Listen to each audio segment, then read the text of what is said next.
So, watching some stand-up comedy, and what's their name? Ekos Erdozi.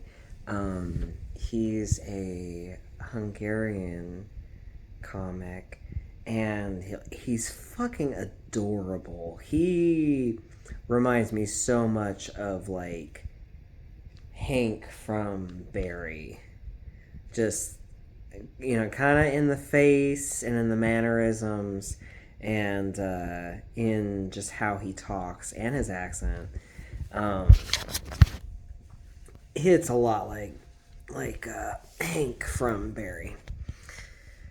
But anyway, he's talking a lot about being asexual and not being turned on by anyone, and just like that experience, and like how he's like kind of has a place in the queer community, but like kind of doesn't, by some people's standards.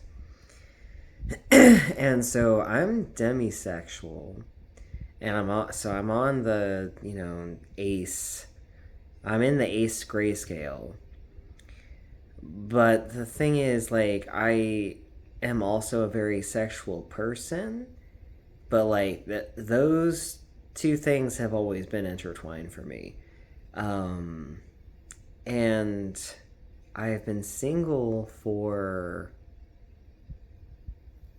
2.5, getting close to 3 years. It's just the longest I've ever been single as an adult. Um, but and I realized just like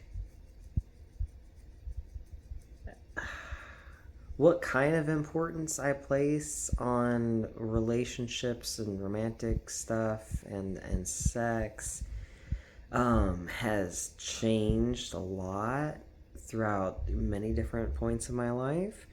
As far as like what mattered to me and like how pressing anything was, because I definitely spent a lot of my life feeling like I needed to have a partner and I needed to be having sex, and it wasn't just a, oh, this would be nice, or it wasn't just gosh, I'm horny.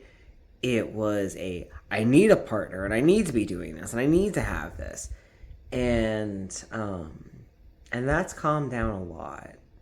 Honestly, as soon as I realized, oh, you can only date queer guys.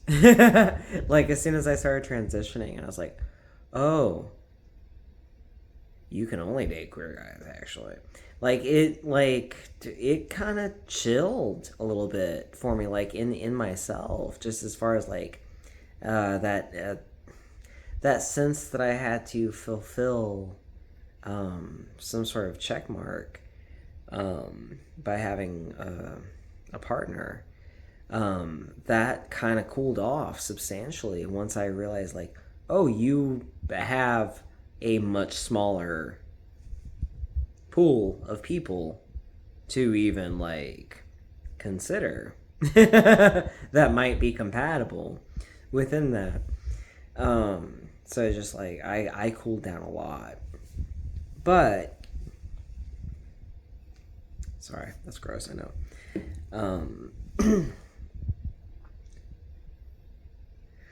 But I don't know, I wanted to make the video because I kind of wanted to take stock of where I stand. And again, it's always kind of a weird intertwining of,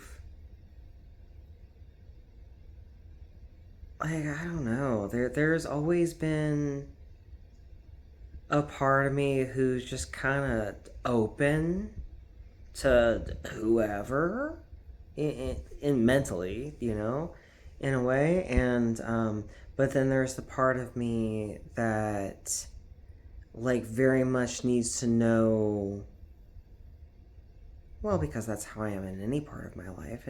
Well, I guess it shouldn't surprise me. Yeah. If you want it to be an experience that, like, you can relax into and enjoy, and it be meaningful fun, and if you're the kind of person who, like, needs to make sure that boundaries and parameters are understood before you get started, before either person gets started. Yeah, I guess it makes sense. But yeah, that's always been like a weird balance. And I haven't always been good at, I usually haven't been good at doing myself justice as far as kind of meeting my needs. It's always been a compromise of either like, I get one thing, but I'm going to compromise my boundaries, or I'm going to do another thing and not get my needs met. And, that's something that I'm still kind of thinking through. But it's also funny, I'm about to run out of video time, but it's also funny that, like, right now, I just don't feel that pull of attraction. And I think largely it's to save myself from that experience. It's probably waiting to come out. I don't know. I think demisexuality and ace is something that shifts and morphs over time. I think that's what I'm getting at.